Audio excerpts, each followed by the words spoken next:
नबी करीम सल्लल्लाहु अलैहि वसल्लम जब किसी के घर इफ्तार फरमाते तो उसके लिए ये दुआ किया करते थे।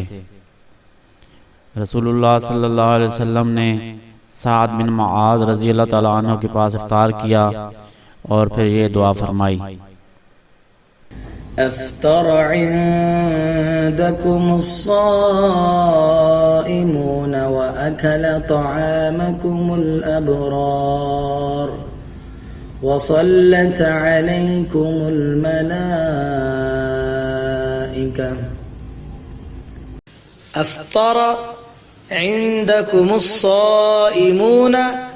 व अकल तआमकुमुल अबरार वसल्लत अलैकुमुल मलाइका।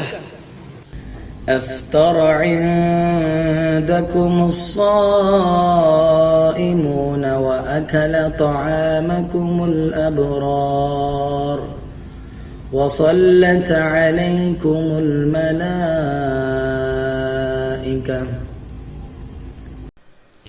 तुम्हारे पास रोज़ा रखने वालों ने इफ्तार किया और तुम्हारा खाना नेक लोगों ने खाया और तुम्हारे लिए फरिश्तों ने दुआ की।